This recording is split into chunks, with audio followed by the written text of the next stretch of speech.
Hello guys, welcome back to my channel Shiksha the Learning Hub. So friends, ఈ రోజు already మనకి Telangana 10th class results అయితే release చేయడం అయితే జరిగింది కదా. సో అందులో ఎవరైనా మార్క్స్ తగ్గినా లేదా మార్క్స్ ఇంకా మేము ఎక్స్పెక్ట్ చేసిన మార్క్స్ రాలేదని అనుకుంటున్న వాళ్ళు రీకౌంటింగ్ మరియు రీవెరిఫికేషన్కి అప్లై చేసుకోవచ్చు. అదేవిధంగా ఎవరైతే ఫెయిల్ అయ్యి ఉన్నారో వాళ్ళు సప్లిమెంటరీకి అయితే అప్లై చేసుకోవచ్చు. సో దాని గురించి అనమాట ఇప్పుడు ఈ వీడియోలో చెప్పబోతున్నాను. సో చూస్తున్నారు కదా, మనకి ఈ యొక్క సప్లిమెంటరీ ఎగ్జామ్స్ అనేవి జూన్ 3 నుంచి జూన్ 13 వరకు అయితే ఉంటాయి.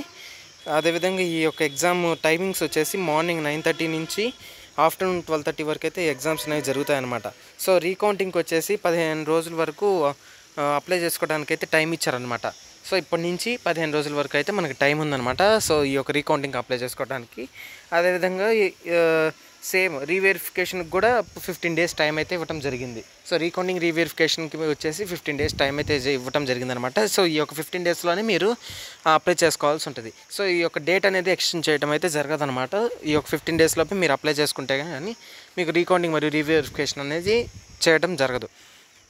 సో ఈ యొక్క రీకౌంటింగ్కి వచ్చేసి మనకి 500 రూపీస్ అనమాట పర్ సబ్జెక్ట్ వచ్చేసి. ఇక్కడ చూస్తున్నారు కదా మీరు, 500 రూపీస్ పర్ సబ్జెక్ట్ ఉంటుంది అనమాట. అదేవిధంగా రీవెరిఫికేషన్కి వచ్చేసి మనకి 1000 రూపీస్ ఉంటుంది అనమాట ఈ యొక్క సబ్జెక్ట్కి. అంటే మీరు ఎన్ని సబ్జెక్ట్స్ పెట్టించుకోవాలనుకుంటే అన్ని సబ్జెక్ట్స్ ఇంటూ 1000 రూపీస్ వేసుకొని అప్లై చేసుకోవాల్సి ఉంటుంది.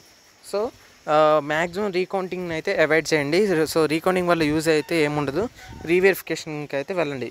సో అది కూడా మీరు మార్క్స్ అనేవి ఖచ్చితంగా మాకు పెరుగుతాయి అనే ఉద్దేశం ఉంటేనే రీవెరిఫికేషన్కి వెళ్ళండి, లేకపోతే మనీ అనేది వేస్ట్ అవుతాయి. సో మనీ వేస్ట్ చేసుకోకుండా మీకు మార్క్స్ అనేవి ఖచ్చితంగా పెరుగుతాయి అనుకుంటే మాత్రమే రీవెరిఫికేషన్ లేదా రీకౌంటింగ్కి అప్లై చేసుకోండి. సో ఈ యొక్క రీకౌంటింగ్ రీవెరిఫికేషన్ ఎలా అప్లై చేసుకోవాలో నేను వీడియో చేస్తాను. సో మీకు ఏమైనా డౌట్స్ ఉంటే కామెంట్ సెక్షన్లో కామెంట్ చేయండి. సో ఈ విధంగా మీరు మీ యొక్క రీకౌంటింగ్ మరియు రీవెరిఫికేషన్ అదేవిధంగా సప్లిమెంటరీ ఎగ్జామ్స్కి అప్లై చేసుకోవచ్చు. సో సప్లీ ఎగ్జామ్ కూడా ఎట్లా అప్లై చేసుకోవాలో నేను వీడియో చేస్తాను అనమాట.